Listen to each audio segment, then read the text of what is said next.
ଯେତେବେଳେ ଆବେଦନ କରିଥିବେ ସେତେବେଳେ ଆପଣ ନିଶ୍ଚୟ ଦେଇଥିବେ ଆପଣଙ୍କର ଜମି କାଗଜପତ୍ର। ସେ ଜମି କାଗଜପତ୍ରରେ ଯଦି କୌଣସି ପ୍ରକାର ଭୁଲ ଭାଲ ବାହାରେ ତେବେ ଆପଣଙ୍କର ଲ୍ୟାଣ୍ଡ ସେଡ଼ିଂଟି ନୋ ହୋଇଯାଇଥିବ।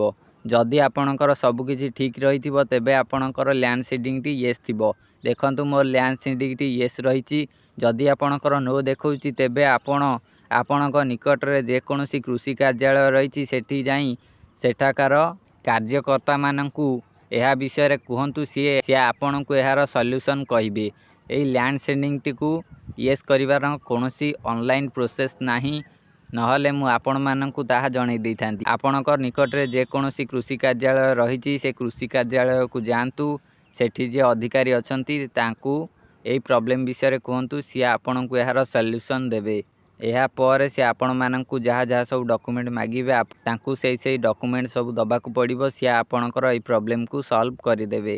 ଏହାପରେ ଦେଖନ୍ତୁ ଆଧାର ବ୍ୟାଙ୍କ ଆକାଉଣ୍ଟ ସିଡ଼ିଂ ଷ୍ଟାଟସ୍।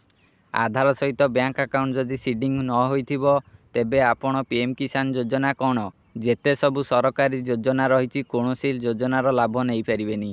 ଆଧାର ସହିତ ବ୍ୟାଙ୍କ ଆକାଉଣ୍ଟ ସିଡ଼ିଂ ନହେଲେ ସରକାରଙ୍କ ତରଫରୁ ଯେତେ ସବୁ ଯୋଜନାର ଲାଭ ମିଳୁଛି ସେ ଯୋଜନାର ଲାଭ ମିଳିପାରିବ ନାହିଁ। ଆଧାର ସିଡ଼ିଂ କରିବାକୁ ଆପଣଙ୍କୁ ପଡ଼ିବ।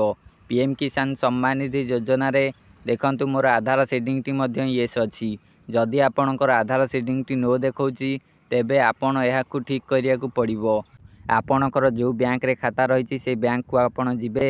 ସେଠି ଆପଣମାନଙ୍କୁ ଏକ ଫର୍ମ ଫିଲ୍ଅପ୍ କରିକି ସେଠିକାର ଅଧିକାରୀଙ୍କୁ ଦେବାକୁ ପଡ଼ିବ। ସିଏ ଆପଣଙ୍କର ଏହି ଆଧାର ସହିତ ବ୍ୟାଙ୍କ ଆକାଉଣ୍ଟକୁ ସିଡ଼ିଂ କରିଦେବେ।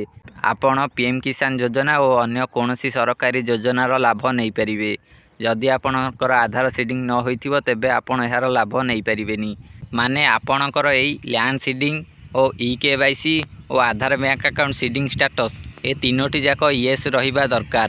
ଯଦି କେଉଁଟା ଗୋଟେ ଆପଣଙ୍କର ନୋ ଥିବ ତେବେ ଆପଣ PM କିଷାନ ଯୋଜନାର ଲାଭ ନେଇପାରିବେନି।